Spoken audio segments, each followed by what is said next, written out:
ನಾನು ನೀನುಗಳಳಿದು ತಾನೇ ಲಿಂಗದಿ ನಿಂದು ನಾನಾ ಭ್ರಮೆಗಳ ನೆಲೆ ಹಿಂಗಿ ನಿಂದವನು ತಾನೈಕ್ಯ ನೋಡ ಸರ್ವಜ್ಞ. ಸರ್ವಜ್ಞನ ಈ ವಚನವು ಆಧ್ಯಾತ್ಮದ ಅತ್ಯುನ್ನತ ಸ್ಥಿತಿಯಾದ ಜೀವ ಬ್ರಹ್ಮ ಐಕ್ಯ ಅಥವಾ ಶಿವಯೋಗದ ಸಾರವನ್ನು ಅತ್ಯಂತ ಮಾರ್ಮಿಕವಾಗಿ ವಿವರಿಸುತ್ತದೆ.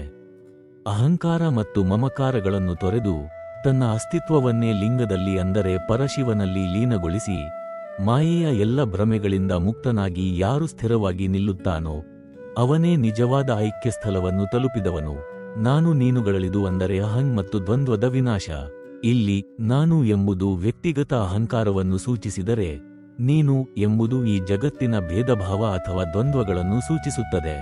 ಸಾಧಕನು ನಾನು ಬೇರೆ, ದೇವರು ಬೇರೆ ಅಥವಾ ನಾನು ಬೇರೆ, ಸಮಾಜ ಬೇರೆ ಎಂಬ ಭೇದವನ್ನು ಮರೆಯಬೇಕು.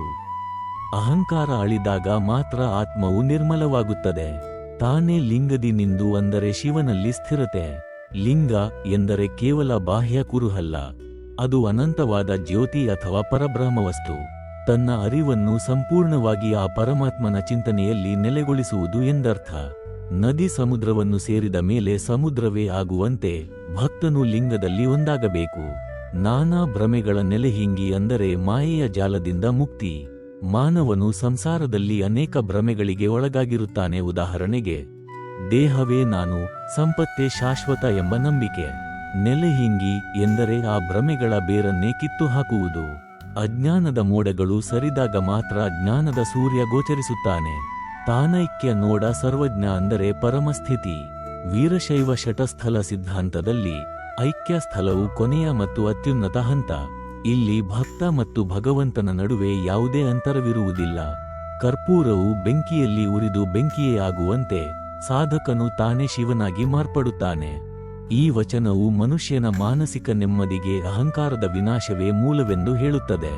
ಅದ್ವೈತ ಸಿದ್ಧಾಂತದ ಅಹಂ ಬ್ರಹ್ಮಾಸ್ಮಿ, ನಾನೇ ಬ್ರಹ್ಮನು ಎಂಬ ತತ್ವವನ್ನು ಸರ್ವಜ್ಞನು ಸರಳ ಕನ್ನಡದಲ್ಲಿ ಜನಸಾಮಾನ್ಯರಿಗೆ ಅರ್ಥವಾಗುವಂತೆ ವಿವರಿಸಿದ್ದಾನೆ. ಯಾವಾಗ ಮನುಷ್ಯ ತನ್ನ ಸ್ವಾರ್ಥ ಮತ್ತು ಪರಕೀಯ ಭಾವವನ್ನು ಬಿಟ್ಟು ಅಸ್ಥಿರವಾದ ಲೌಕಿಕ ಭ್ರಮೆಗಳಿಂದ ಹೊರಬಂದು ಸತ್ಯದಲ್ಲಿ ನೆಲೆನಿಲ್ಲುತ್ತಾನೋ ಆ ಸ್ಥಿತಿಯೇ ಮೋಕ್ಷ ಅಥವಾ ಐಕ್ಯ. ಇದು ಕೇವಲ ಸಾವಿನ ನಂತರದ ಸ್ಥಿತಿಯಲ್ಲ, ಬದುಕಿದ್ದಾಗಲೂ ಪಡೆಯಬಹುದಾದ ಜೀವನ್ಮುಕ್ತ ಸ್ಥಿತಿಯಾಗಿದೆ.